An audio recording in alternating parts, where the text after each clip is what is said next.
In recent months, both gold and silver have experienced a rapid and significant surge in value.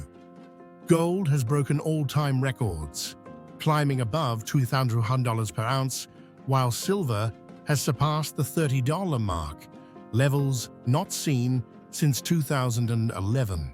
These dramatic price movements are not happening in a vacuum.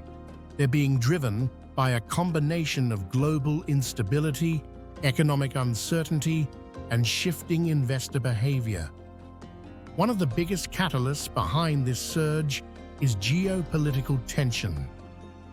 The ongoing Russia-Ukraine war, escalating violence in the Middle East, and rising fears of conflict in East Asia, particularly involving China and Taiwan, have pushed investors toward traditional, safe haven assets. Gold, with its long-standing reputation as a store of value during times of crisis, has naturally become one of the top choices. At the same time, persistent inflation and concerns about currency devaluation are causing people to lose faith in fiat money.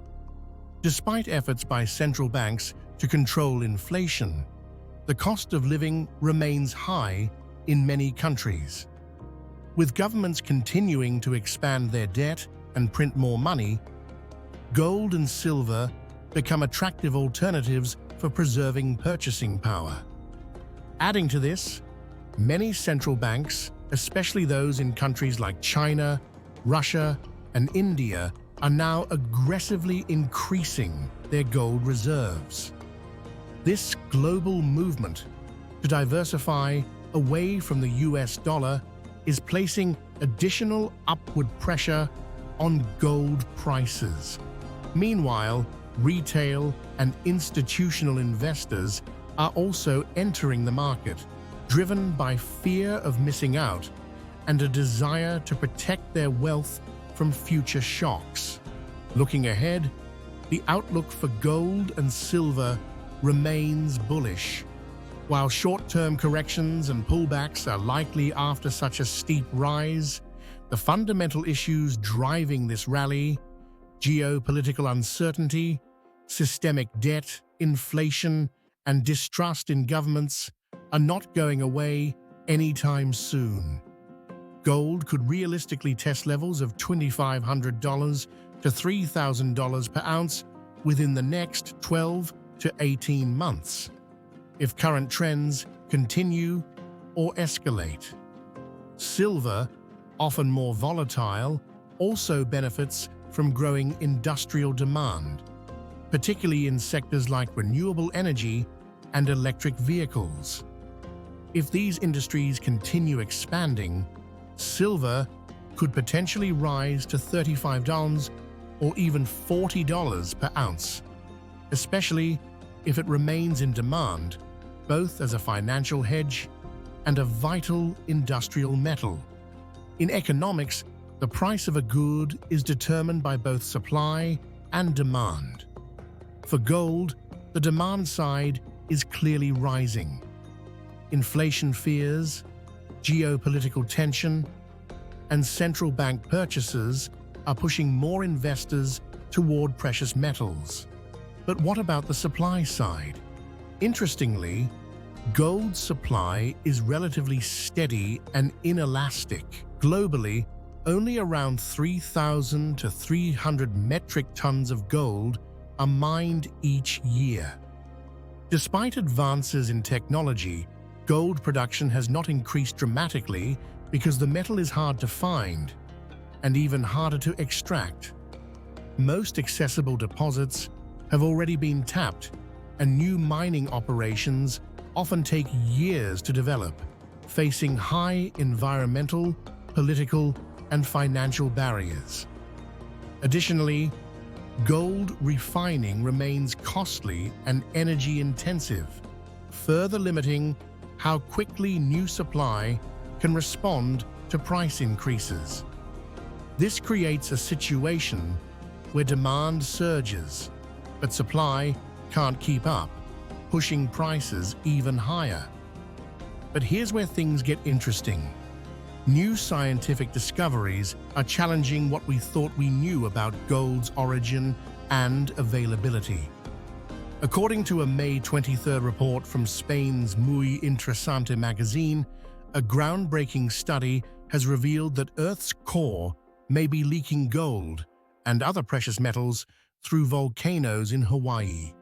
This unexpected discovery, published in the journal Nature, was based on the analysis of a rare element, ruthenium-100 isotopes, in volcanic lava. Researchers from Germany's University of Göttingen found that these isotopes matched signatures found only in Earth's deep core, suggesting that small amounts of core material are rising through the mantle and escaping via volcanic eruptions. Ruthenium is extremely rare in the Earth's crust and mantle, but is known to be concentrated in the metallic core.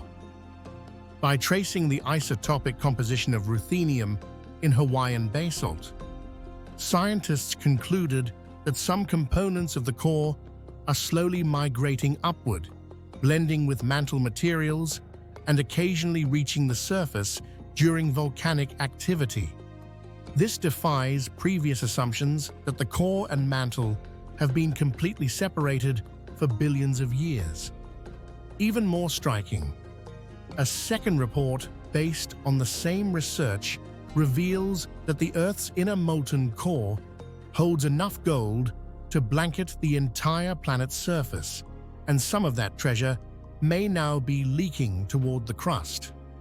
Lead scientist Dr. Niels Meisling noted that when they first observed the isotopic data, they could hardly believe it. Using cutting-edge technology capable of detecting trillionth-level differences in tiny rock samples, the team discovered a precise fingerprint of core-origin metals in surface lava.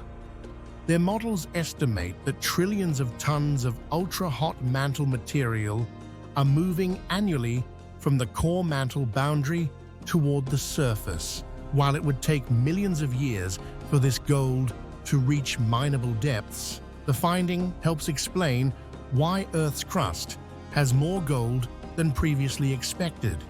It may have been slowly delivered over geologic time by ancient volcanoes. For decades, scientists believed nearly all of Earth's gold came from asteroid impacts. Now, this study suggests that a portion of our gold may actually be from an internal source, our own planet's heart. While direct mining of core gold is impossible, the core begins nearly 200 feet below the surface. Far beyond our drilling capabilities, this opens the door to new exploration strategies. Areas near volcanic hotspots, like Hawaii, might host previously overlooked concentrations of precious metals in deep crustal fractures. This discovery comes at a time when trust in traditional financial systems is declining and people are returning to tangible assets like gold. The idea that our own planet may still be slowly supplying the surface with gold from a vast, hidden reservoir in the core feels almost mythological, yet it's now backed by data. It bridges ancient legends of rivers of gold beneath the earth with modern science. It also adds a new layer to the economic discussion. If gold has a slow, natural internal supply source, one we previously underestimated, could this alter future supply forecasts? For now, the answer is no. The amounts reaching the surface are microscopically small and spread out over vast geological time scales. But in the long term, this research might guide mineral exploration toward volcanic zones, especially those linked to deep mantle plumes. Think of places like Hawaii, Iceland, or Yellowstone, which could be prime areas for future deep earth mineral studies. Interestingly, this internal leakage of gold might explain a long-standing geological mystery. why the Earth's crust contains more gold than asteroid impact models alone can account for. For years, scientists believed that nearly all surface gold arrived from meteorites after Earth's core formed. But this new data suggests a dual origin theory, where both space and Earth's core contributed to the gold we mine today. This could also reignite interest in planetary geology and the study of other celestial bodies. If Earth's core holds gold and leaks it slowly, what about the Moon, Mars, or Venus? Do they follow the same internal dynamics? Could future generations look not just downward, but outward for precious metals? Economically, none of this changes the fact that accessible gold remains incredibly scarce. Even if Earth is still delivering gold from within, it is happening at an unimaginably slow pace. Drip by drip, atom by atom, invisible to the naked eye. The gold in the lava isn't a treasure trove. It's a scientific clue, not a commercial jackpot. Still, it deepens the mystique and reinforces gold's symbolic power, not just as money or metal, but as something ancient, cosmic, and literally forged in the depths of the earth. And for investors, it adds a new poetic rationale to hold gold. When you own it, you're not just buying a commodity, you're holding something older than civilization, forged in the Earth's fiery heart and still, somehow, rising.